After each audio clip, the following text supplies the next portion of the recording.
Hey there, Bridgerton enthusiasts! Welcome back to our channel. Last month, Netflix dropped the highly anticipated trailer for the third season of its adaptation of Julia Quinn's beloved Bridgerton novels, and the fandom has been abuzz with excitement, anticipation, and speculation about what's in store. After patiently waiting for over 2 years, the trailer for Season 3 has left me brimming with anticipation. If you're anything like me, you've probably watched it more times than you can count, dissecting every scene for clues and eagerly speculating about what's to come. I have 9 specific aspects that I'm particularly excited about. Stick around till the end to find out what these 9 things are.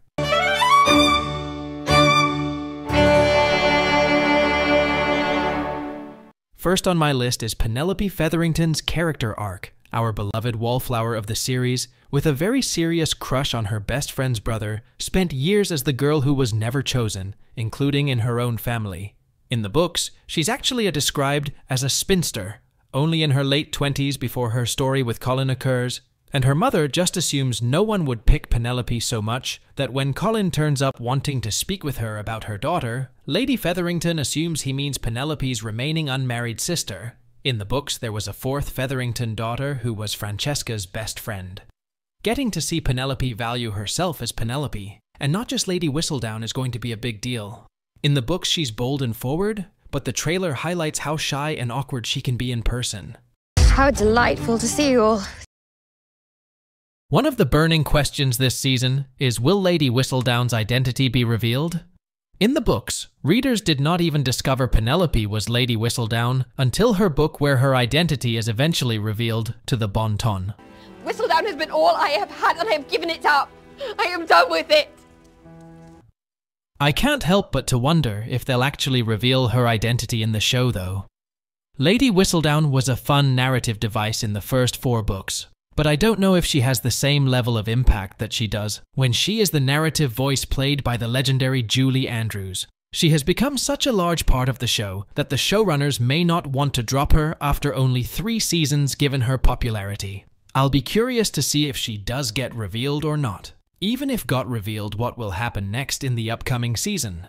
In addition to that, there's a Twitter account called Bridgerton Season 3 Spoilers that claims to know the story of Season 3, having watched 6 out of the 8 episodes. Until the 6th episode, Eloise and Penelope haven't made up yet. The account also mentions that Eloise is unbearable this season. I can't wait to see how their issues get resolved. It's going to be so interesting. Fans are buzzing with excitement over the new love triangle that wasn't in the books but appears to be a key twist this season. It seems the show will introduce Lord Debling as a rival, sparking Colin to realize that Penelope is the one he should be pursuing. The dynamics of this triangle are eagerly anticipated, as we don't yet know much about Lord Debling or why he isn't the right match for Penelope. Watching Colin's reactions to this new rival will definitely be a highlight. The addition of Lord Debling is set to make things interesting and could be the push Colin needs to see Penelope in a new light. The actors involved have added to the excitement by playfully bantering about this rivalry on social media, teasing fans with snippets of what to expect. This plot twist is generating a lot of buzz and adding a fresh layer to the show's rich tapestry of intrigue and romance. I can't wait to see how this triangle unfolds and impacts the relationships among the characters. It's shaping up to be a delightful and dramatic season. Are we not friends? Friends. From the start of the trailer, it's clear that the brothers are back to their usual fun of teasing each other. This reminds us that brothers will always be brothers, even back in the Regency era.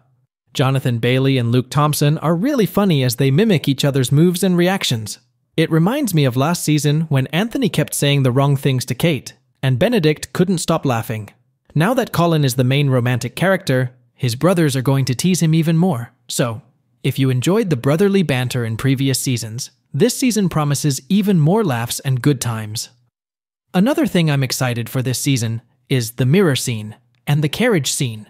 Just like with the Bee and the Pall Mall set, images featured in the promotional materials allude to some of the most iconic scenes in the series, particularly the mirror scene.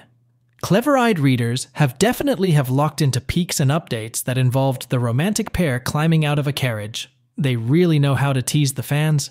These moments of reassuring the fans that just because there are changes, many of the favorite stuff is still in there.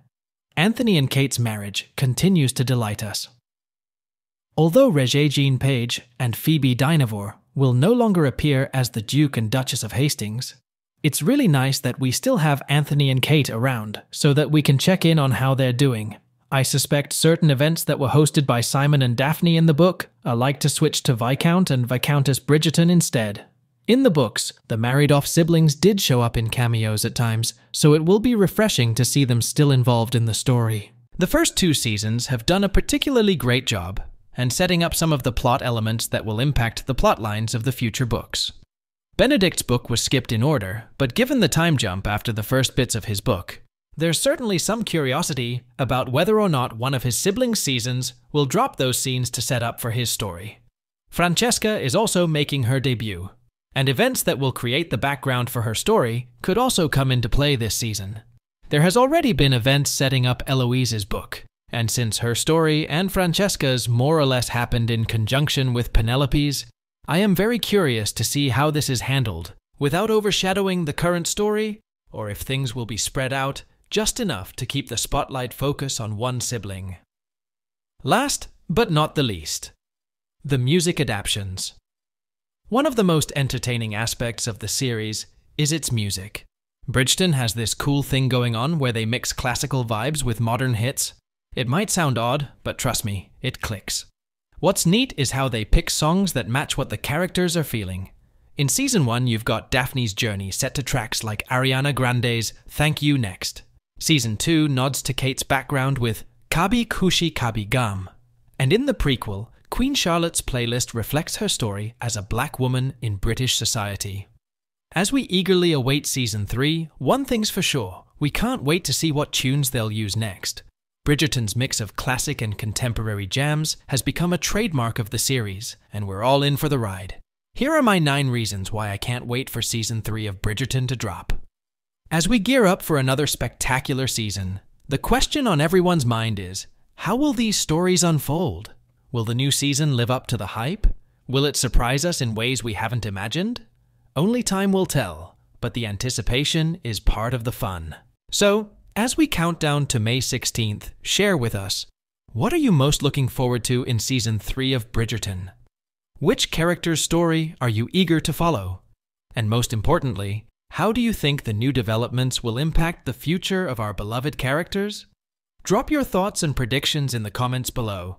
Don't forget to hit the like and subscribe button for more updates and analysis as we dive deep into the world of Bridgerton. Thanks for watching, and stay tuned.